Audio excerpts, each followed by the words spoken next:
AK Spartan Killer Adventures in Minecraft.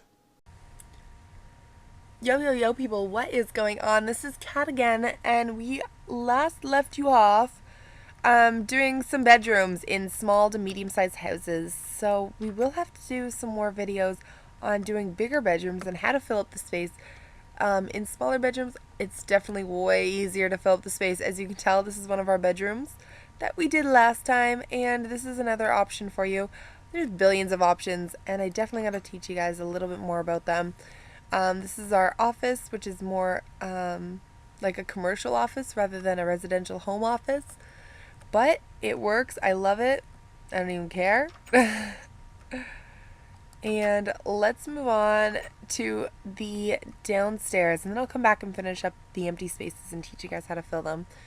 So let's add some extra lights in here. I love having these poles. So in open concept houses, you have lots of space and only so many walls to fill up with windows. And now I do have a fair amount of windows in here, but you are going to need a little bit extra light. So it's great when you have these poles. You can just put lights on every single side of those, and it helps lighten the space regardless of how many windows you have. So we'll just fill up some lights here. And let's get started. So first I'm going to start with the understairs storage. Why can't I speak? I never can speak, guys. I'm so sorry. So what I love about having U-shaped stairs or stairs in an L shape, which I taught you about last time, is the fact that you get understair space. And it's nice because it's walkable. You can walk into it. It's about 2 high. So it's perfect. And we're going to just turn it into a storage room. Might as well, right? Because like I said in the previous videos, the only times you really ever go upstairs is just for fun. Really, like, I don't know, I don't go upstairs much for any other reason other than to decorate it. So, the good part about this is that it's on the first floor, it's easy to get to, and you can store all your little goodies here. And maybe it could be a trap and no one knows it's even there. So you can do that several ways. I'm not very good with redstone. Once I learn a little bit more, I'll teach you how to do understairs storage with redstone. Kat needs to learn a few things about the electronics of Minecraft before I can get into that. So for as of right now, all we're going to do is just do a basic little indoor thing. You can add a door if you want. I'm not going to. But I'm just going to add a few chests in here because that is the whole point in having a storage room, is to have storage. So I said in the last video I can't place chests because then they will be personally mine, and I'm selling this house. So we are just going to create them with our world edit, which I'm also not very good at, but I'm learning. I promise. I'm getting better though, guys, right? Like, since when I started, I swear, things are better. Okay, so we'll light it up in here so we don't get any zombies, spiders, or creepers, anything that wants to blow us up. And so look, we have a storage room. Yay! It's pretty simple. I mean, you don't really decorate a storage room, honestly. You can if you want. I mean, I can teach you guys how to do nice storage rooms, but it's not worth it right now. So if you guys weren't paying attention when I was building at the brick wall, I built it so it was kind of flush with the rest of the staircase. I went with the top bricks. How do I explain this? I can't explain anything today. So I could go a step further and go out, protrude one more, and sometimes it looks nicer, but I almost want to have that little inset to give me that extra little bit of space. It doesn't mean a lot, but it can mean something. And just for that, I am going to put a lovely picture there because I can, and not over the door. Oh my gosh, choosing pictures again. We went through this problem last time. There we go. We'll put this one up. How cute is that? Okay, so let's move on to the living room because the living room is going to be kind of easy. What I use for my couches, and a lot of people do, is the stairs. And that's why I don't like using wooden stairs in a house, because I also use them for furniture, and I think it looks weird using the same material throughout the whole house. I don't know. It throws me off. But, I mean, you can do it.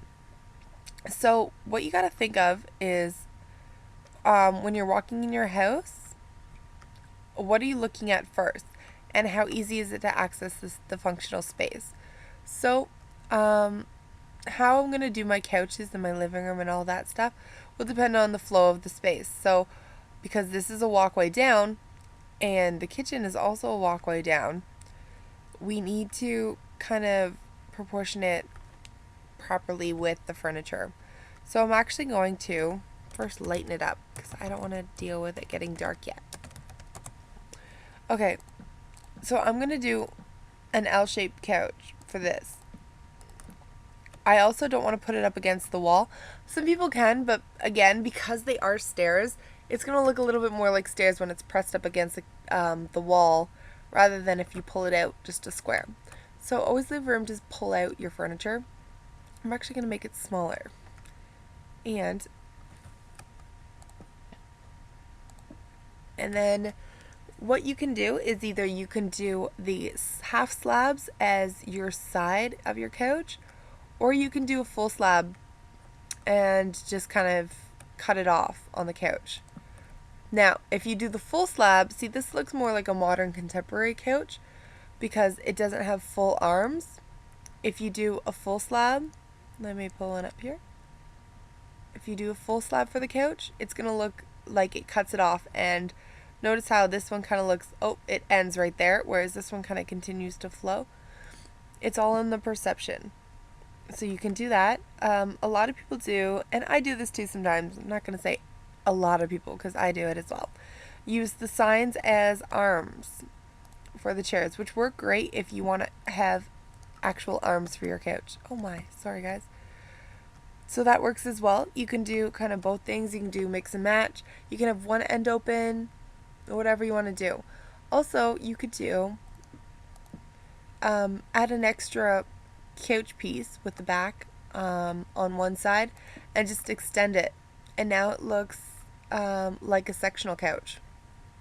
So, I mean, work with it, play with it, have fun. Remember, this is Minecraft. You can do whatever you want. You don't even have to listen to me. You can turn this video off right now. So, to kind of connect all the pieces without having an empty space, or if you're putting in a staircase, like you can't, it's not like The Sims where it just like connects together. It leaves a little gap there, so I don't like using an extra stair there. I also don't like using just a slab because again it ends the backing and the back isn't flowing continuously. So how I stop it is I either use a full block of just wood, or what works best is a bookshelf because then it kind of looks like it's a part of the furniture. And now you're creating actual furniture in the space. Look how cool that looks. And of course we're going to need a coffee table, which I like to use these little slabs. I don't even know which ones they are. Stone slabs. So those stone slabs, if you have smaller living room, you only need one. If you have a bigger living room, use 4. Or you can use 2. Just make it center around your furniture. So always leave an extra space. You don't want to have 2 blocks there because then it looks like it's a part of the furniture. Having that extra block of space makes it seem separate from the furniture that you've already built. If that helps any. I hope so.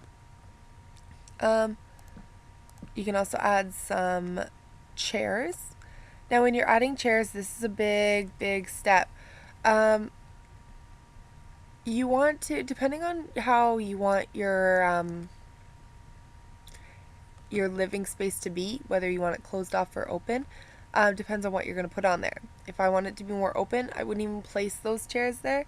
But if I want to make it more of a cozy living situation, a living room I guess, I'm going to add those chairs because all of a sudden they block off where the division of each room is, and it divides the room without me even having to divide the room. Notice how, look how different that looks already. If I take those chairs out, the space looks like it has continual flow. Adding those chairs in separates the space, going, hey, this is a living room, and that's all it is. Did I lose you guys yet? I hope not. It does get confusing, I know. But that's the whole point. Oh, it's not going to let me. 2 close together. This is the one thing they have to fix on Minecraft. Oopsies. Is they got to be able to have signs. because now I can't put a sign there. But what I can do is I can add a slab.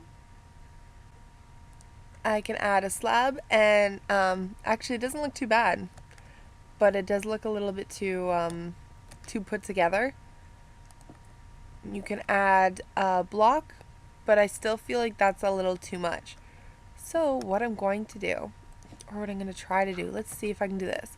This is one thing I do know how to do with redstone, is to make the tables. So you take a piston and you take your little red light, your, I don't even know what it's called. Your red glowstone torch, your torch, whatever it is. I don't know. You're going to put your little table on top and boom, you got it yourself a table. So you can use that as your end table. This way it divides the furniture and it's not all the same. Or you could just leave it out and not even have the armrests. Whatever you want to do. I don't think I like that. I don't think I like it for here because I know I'm going to be using it for my table. So I don't want it to be all the same. So pop that out. And we will just go and take these signs off. As much as I'm an asymmetrical person, like this right now is very asymmetrical. I just can't do it. I just can't do it. So yeah. But what I do like about this is that because Minecraft is so easy and so boxy, it's easy to work with. So now you have your chair here lining up with the end of that couch. And you have this all lining up as one square as well. Alrighty, so that is our living room. We can add some suspended lights, which we totally should. Yeah, that looks good. So you can do different levels of lights. Here we're going to just have it sit like so. Add some glowstone to give us some extra light. And there is a living room for us. We have our little suspended lights. We have our seating. If you don't want the lights sitting so low, you can knock them up however high you want it. And yeah, so that's our living room. And I'm gonna end this tutorial here because I have talked way too much. I'm sorry. So next time we will go over kitchens, and that is a huge project. Kitchens is going to be a longer video, so I apologize in advance. So I hope you guys enjoyed this episode. Leave a comment down below on whatever you're thinking. If you have any questions on anything, if you guys want me to design anything for you, let me know. Alright, and we'll see you guys next time.